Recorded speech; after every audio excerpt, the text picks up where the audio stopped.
Thank you, Kathy. That was beautiful. And Miss Nylene. Well, good morning. We are diving into a new series as we enter into this time in November. Do y'all realize Thanksgiving is just like 2 weeks away? Have y'all thought about that yet? You already bought your turkeys? Yes. They're probably all sold out already. I just want to give you some extra anxiety this morning because we're going to talk about that. So we are going to talk about this irrational generosity this morning, and I wanted to start with something that happened to me. And when I was in Athens, Georgia, going to school, every once in a while, I would buy an extra burrito or hamburger or something when I would go downtown and see if there was somebody who might need a little extra. So don't think too highly of me. I'm not telling you the story for that reason. I do a lot of other terrible things. And so I took a burger one day, and I had an extra 2 burgers. I bought them, and I really wasn't that hungry. I wasn't feeling good, so I gave this gentleman who looked like he was down on his luck, looked like he might be homeless, and I gave him 2 burgers. And I don't know about you, but when I get 2 burgers, you know what I do? I eat them. Right? And so I gave them to this gentleman, and he cracked one open, and he started eating it, and he walked off. And he said thank you, and was very nice, and he walked off, and I was just kind of curious where this gentleman was going with, my second burger.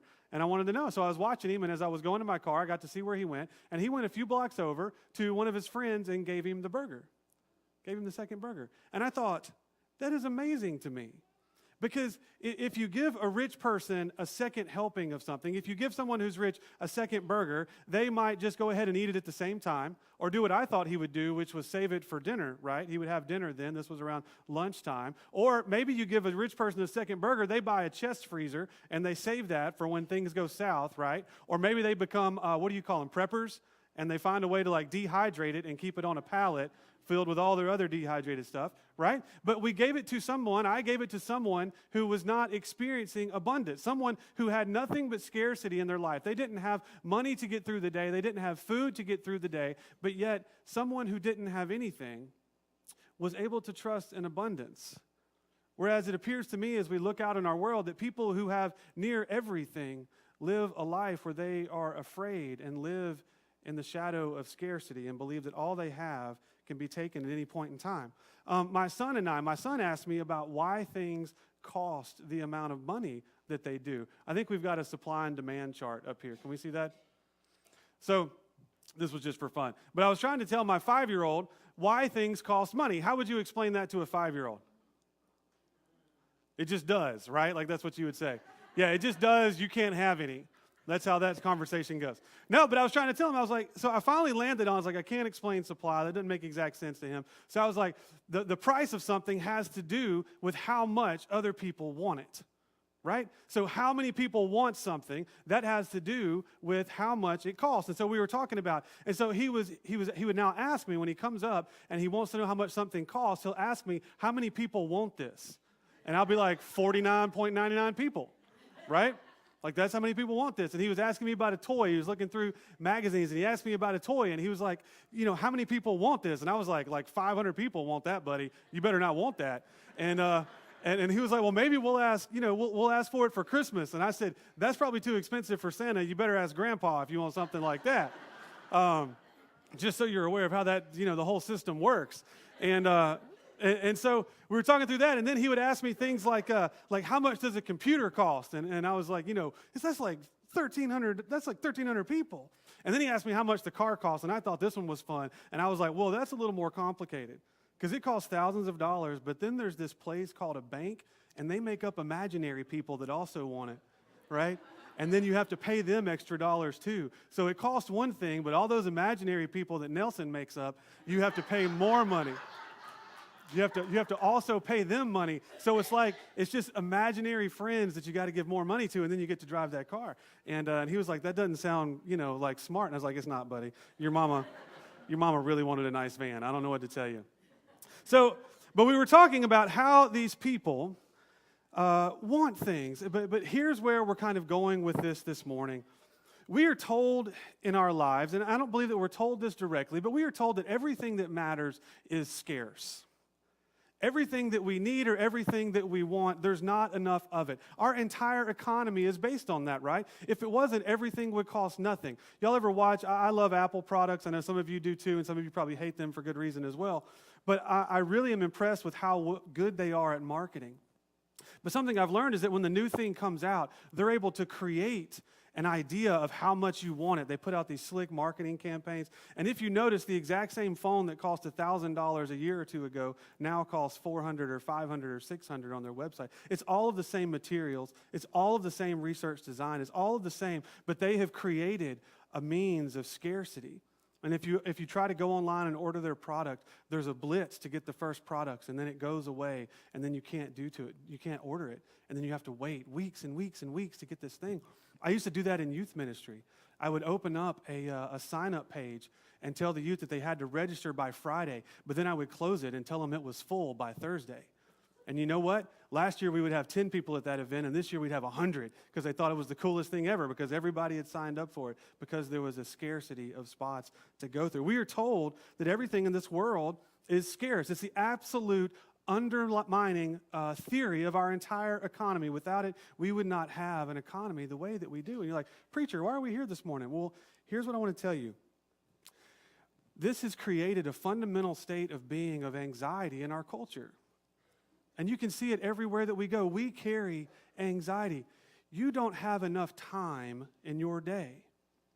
It's scarce. You don't have enough, do you? We never walk around saying, I have too much time. As a matter of fact, it would be an insult if I said that about you.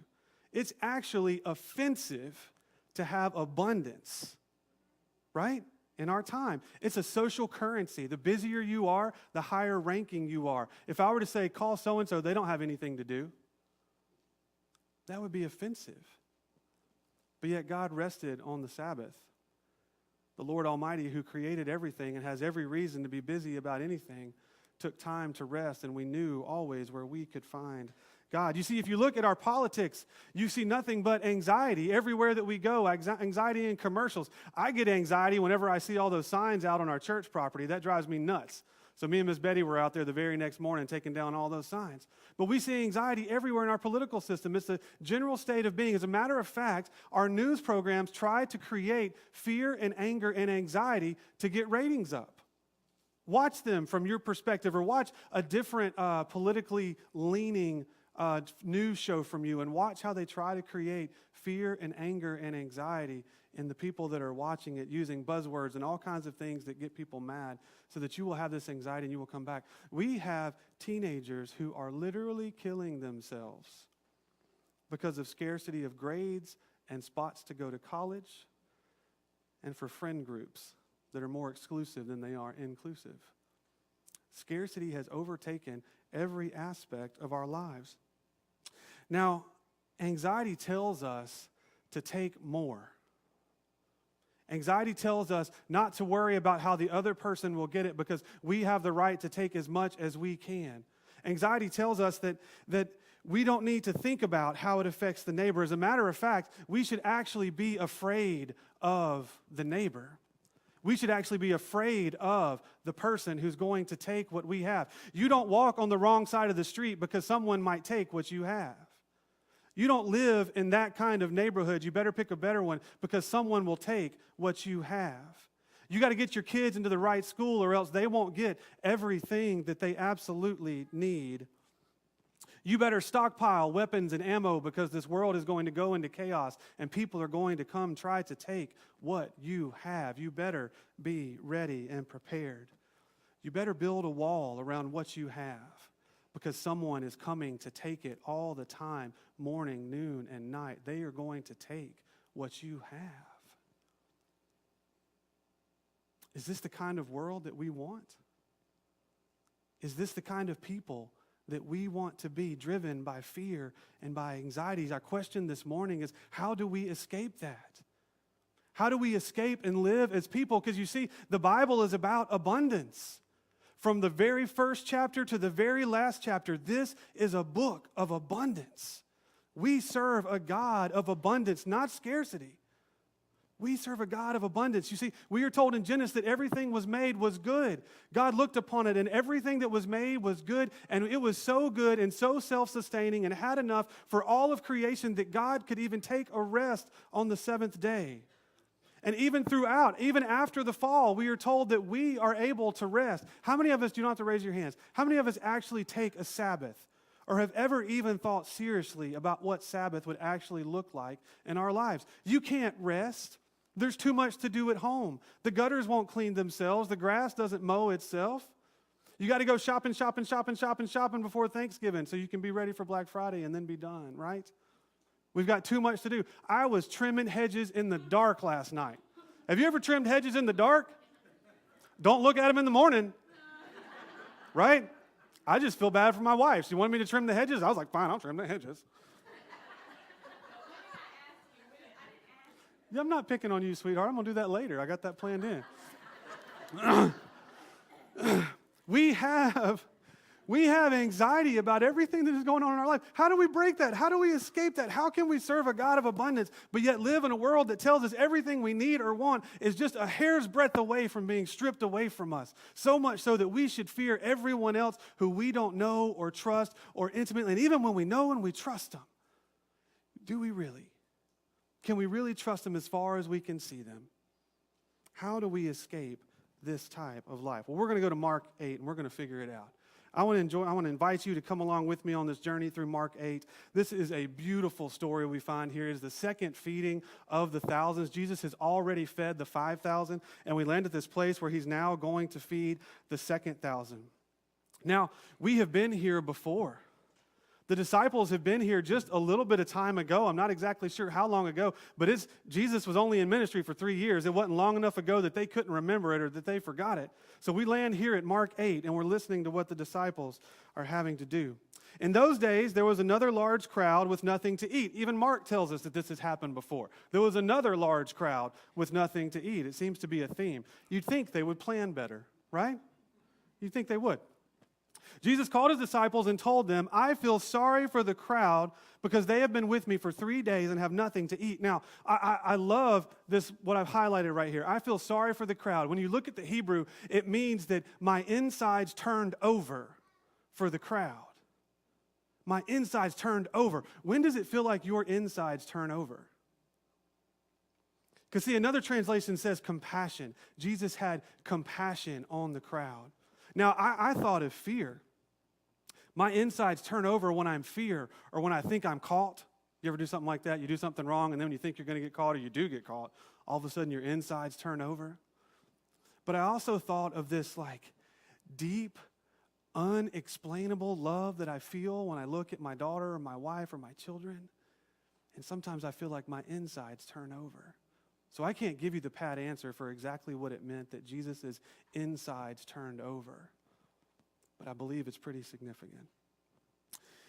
If I send them away hungry to their homes, they won't have enough strength to travel, for some have come a long distance. Jesus is even having empathy on them. He's thinking about not just that they're hungry, but how far they have come, how far they have to go, whether they will or won't be hungry during this time of extended travel that they will have. His disciples responded. Now, you know how the disciples are. They're pretty dense. How can anyone, they are, y'all read this, right? How can anyone get enough food in the wilderness to satisfy these people? We're going to pause right there. How can anyone get enough food in this wilderness to satisfy these people? Now, we are people of Scripture. We are people of a long history. When have we gotten food in the wilderness? Has that ever happened? Of course. When they were in the wilderness in the Exodus, they're in the middle of the desert. There's no food around. And bread with honey just literally rains from heaven. The disciples would have known this. Jesus knew this. But yet, these gentlemen can't even remember, much less the feeding of the 5,000 that came just days or weeks or months before. But even their history, I mean, the Exodus was the biggest story of Jewish history. It was what they celebrated at Passover, that they were provided for in the midst of the desert, in the midst of Pharaoh. They were given everything that they needed, specifically bread. And so here we have, how can anyone get enough food in this wilderness to satisfy these? Now, this is where I like to read in a little bit. Let's skip to verse 5. Jesus doesn't respond to their question.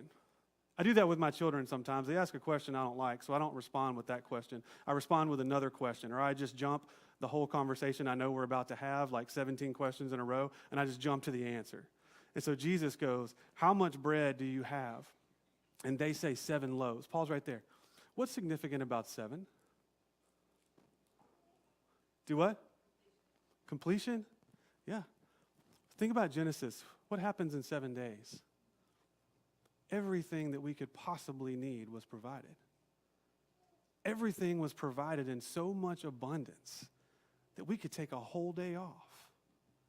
So as we look at this, as we see that 7 loaves are provided, we're also echoed back to Genesis. So he's already taken them to Exodus when they had the question about how can we get food in this wilderness, and he tells them he can't believe that. So he goes on ahead and says, how many loaves do you have? And now he takes them back to Genesis to say, you remember when everything was provided for you, so much so that you could even rest? This is another moment like that. They said 7 loaves. He told the crowd to sit on the ground. He took the 7 loaves, gave thanks, broke them apart, and gave them to his disciples to distribute, and they gave the bread to the crowd. They also had a few fish. He said a blessing over them, then gave them to the disciples to hand out also. They ate until they were full. I love that. They ate until they were full. They didn't eat enough to get them home. They didn't eat enough so that everybody could have some and make sure that rations were okay.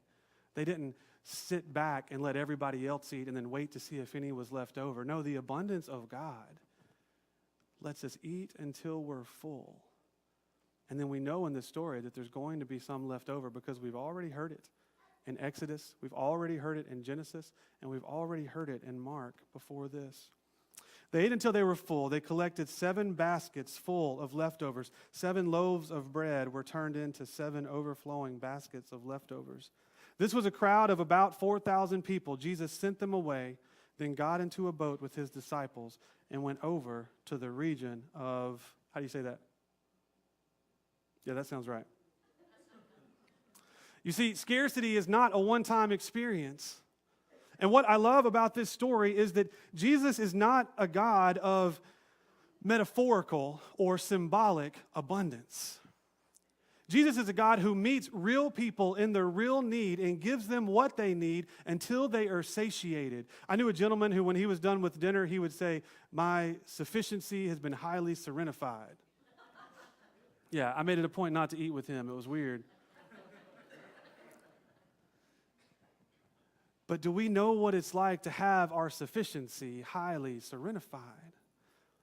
To have an abundance of love and grace in our life, to have an abundance of relationships or friendships, to have an abundance in our bank account so that we don't have to worry about all the things that go through our minds during the day. You see, we serve a God who is not about the symbolic gestures of generosity. We serve a God who reaches deep and gives all of himself to us to give us everything that we need. One of the things I love about the creation story that I think that we glance over sometimes that plays into irrational generosity is part of the instructions that God gives to Adam and Eve is to go forth and multiply, right? And that's a promise. Do you realize that? That's a promise from God. I don't care how far you go, just go. And you will have what you need. I don't care how much you multiply. Go and multiply, and you will have all that you need. Yet we have lived in a life of scarcity. You see, Jesus is well schooled in the transformative generosity of God. He shares the bread with the neighbor and realizes that in doing that, it makes the world a new place. We come together in Holy Communion to make this world a new place. We come together in Holy Communion to do just what Jesus did with this bread. Jesus took it. Jesus gave thanks for it. Jesus broke it, and Jesus gave it to them. And we reenact that here together, and we take part in this meal, the Passover meal, and all meals since to say that God has given us everything that we need, and we are a part of what this world needs, and we carry that with us. Generosity is not something that we think, it's something that we do. This story is the irrational generosity of God. It's where bread stays what it is, but it becomes the power and gifts and grace of God. It is where a crowd stays as it is, but it also becomes a crowd entitled to the things that it cannot provide for itself, the things that it asks God for and is given. It becomes a desert, stays what it is, but becomes a viable place for life, for ministry, and for the kingdom of God. You see, God can transform you and me. God can transform what little we have in our bank accounts, what little energy and time that we have. When we truly take those items and we give them to Jesus Christ, they can be broken into pieces that will overflow in an abundance where we didn't know that we would end up having that much left over at the end of the month, where we didn't know that we would end up having enough time to make all of the impact and do all of the things that we wanted to do. You see, I believe and I know about our church that we are a people of irrational generosity. We are called to be a people that are set apart, and many times I think we pick things to set us apart from this world, that we want to be adversarial and that give voice to scarcity in this world. But I want to tell you that what if we are a people that are called apart and set apart to be a people of generosity and abundance? In a world that's so full of scarcity and fear of the neighbor, we are called to love the neighbor the way that we love ourselves and the way that we love God. We are called to be a people of generosity and to believe in God's abundance here on this earth for our time and now. You see, we revere and we love the sightings of abundance and generosity that we have around us. We have them right here today. We have prayed for these shoe boxes. Hundreds of you gathered yesterday to pack these boxes. Another little less than 100 gathered on Wednesday night to help just start a chain, to move boxes from one room upstairs to one room downstairs, right? And you know what? We had fun. Can you believe that? You didn't have time to do that. You know, you ever have those things in your life where you feel like you don't have the time for them and you really don't want to go do them, but you kind of go do them because you feel obligated to? Right? You're like, we're here this morning, preach. I'm just teasing. Of course, that's not right. But then after you do them, you know that's where God wanted you.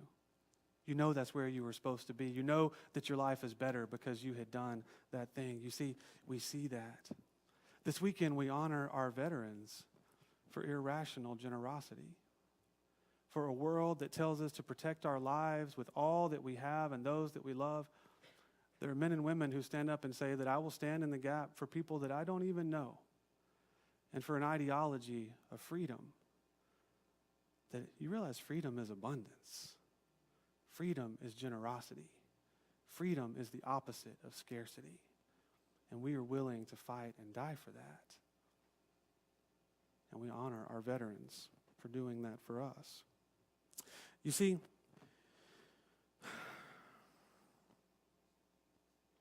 we have to go into this world and meet those places of scarcity and help them become places of abundance. And I can't give you just a 3-point checklist sermon to help us understand how to do that.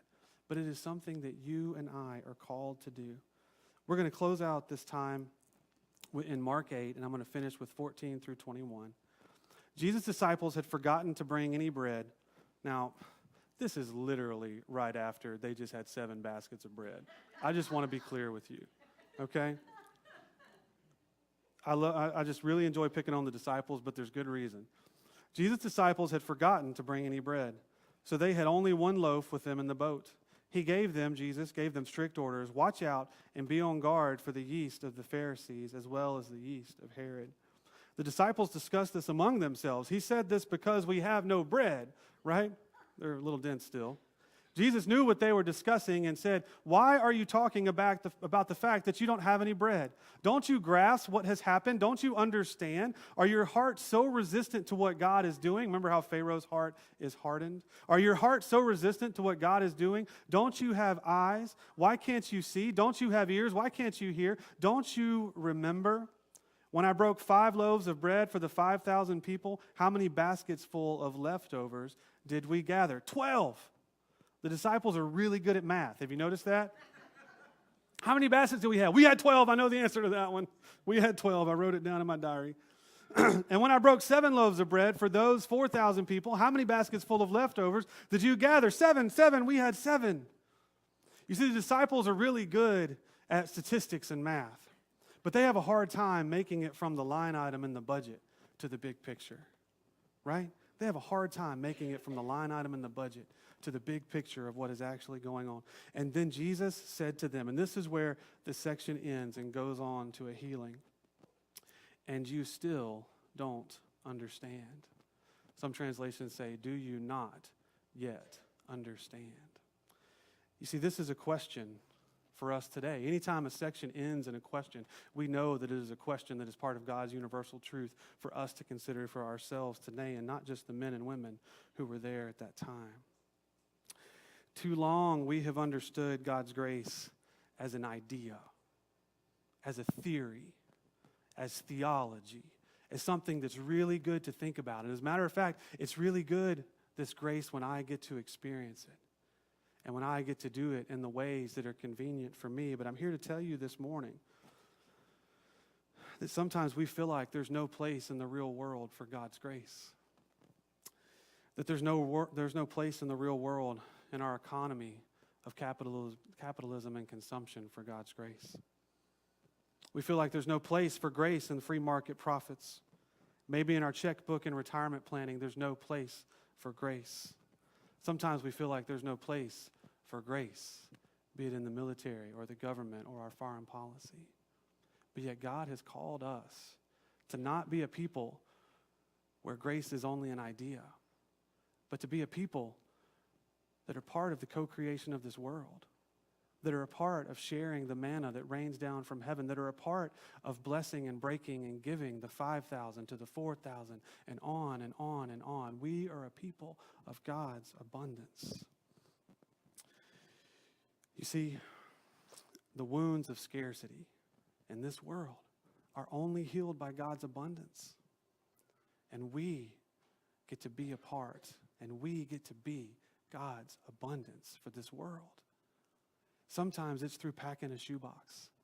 Sometimes it's for showing up for loaves and fishes. Sometimes it's for bringing food for the fuel program. Sometimes it's through your donations to something going on in the community or here at the church or whatever it is. You are a part of God's plan for abundance. Jesus didn't distribute the food himself. He gave it to the faithful disciples